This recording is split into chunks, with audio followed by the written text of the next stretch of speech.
La colline des potences, film réalisé en 1959 par Delmer Daves. Scénario de Wendell Mice et Halstead Wells, d'après la nouvelle de Dorothy M. Johnson parue en 1957. En 1873, dans le Montana, Joseph Frail, un médecin taciturne au passé trouble, vient s'installer dans une petite communauté de chercheurs d'or, surplombée par un peuplier à une branche duquel pend une corde coupée récemment.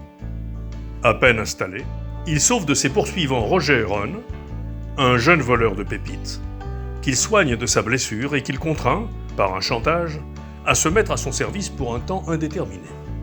Chez lui, ou chez les prospecteurs, le docteur Frail enchaîne les consultations avec une bienveillance qui force l'admiration de ses patients, qui deviennent ses obligés. D'autre part, ce n'est pas tout à fait un étranger, car certains le connaissaient déjà. Parmi eux, Frenchy, un chercheur d'or, grande gueule, violent, lâche et portant sur les femmes un regard lubrique. George Grubb, un prédicateur, un charlatan ivrogne et jaloux qui déteste Frail. Et Tom Flounce, le propriétaire du magasin général. Quelque temps après, la diligence est attaquée. Parvenu au village 3 jours plus tard, le conducteur, blessé, rapporte qu'une femme se trouvait à bord lorsque les bandits ont fouetté les chevaux et qu'elle pourrait avoir survécu. Un groupe de prospecteurs part à sa recherche, sans grand espoir de la retrouver vivante après plusieurs journées brûlantes et des nuits glacées. C'est Frenchy qui la retrouve, à bout de force et aveugle. Ramenée au camp, elle est soignée par Frail.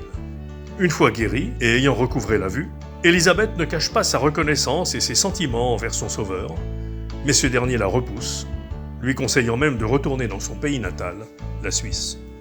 Mortifiée, elle décide de rester sur place et d'acheter une concession pour y chercher de l'or. Elle s'associe à Roger, qui n'est pas insensible à son charme, et à Frenchy malgré ses attitudes déplacées à son égard. Elle demande un prêt à Flounce, mettant en gage une broche qu'elle croit d'une grande valeur. Bien que ce ne soit pas le cas, Flounce lui consent un prêt qui est en réalité secrètement avancé par Frail. Elizabeth revient pour demander un nouveau crédit, mais Edna Flounce, la femme du commerçant, lui révèle que sa broche ne vaut guère plus de 2 cents et que c'est Frail qui a payé toutes ses factures, comme il l'aurait fait pour une prostituée. Folle de rage, elle court chez Frail. De toute manière, je vous rembourserai. Je me débrouillerai n'importe comment. Je ne comprends pas. Je suis allée chez Monsieur Flown. Sa femme m'a dit que vous aviez payé pour moi. Elle m'a traité de prostituée. Oh, je ne voulais pas que ça s'apprenne. Je suis navré. Je peux encore tout arranger pour que vous partiez. Vous avez arrangé trop de choses. Qui vous permet de jouer avec les êtres humains comme vous le faites?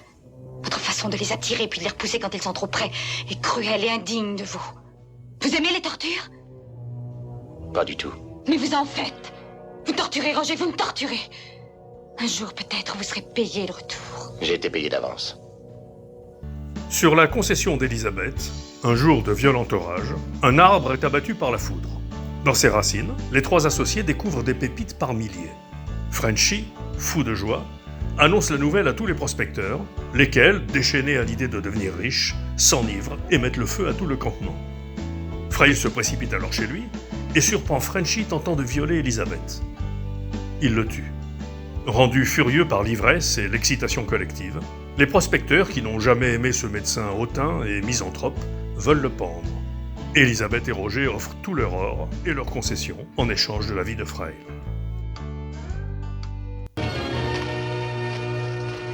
Nous vous donnons tout notre or.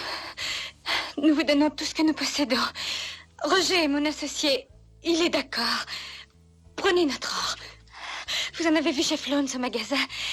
Il y en a beaucoup. Prenez-le. Vous... Prenez-le.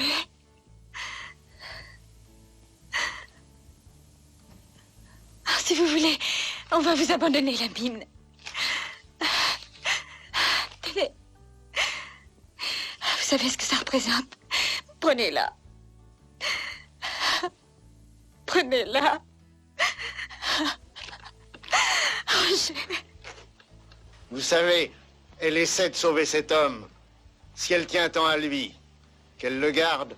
Frenchy a dit que ça vaut 1 million.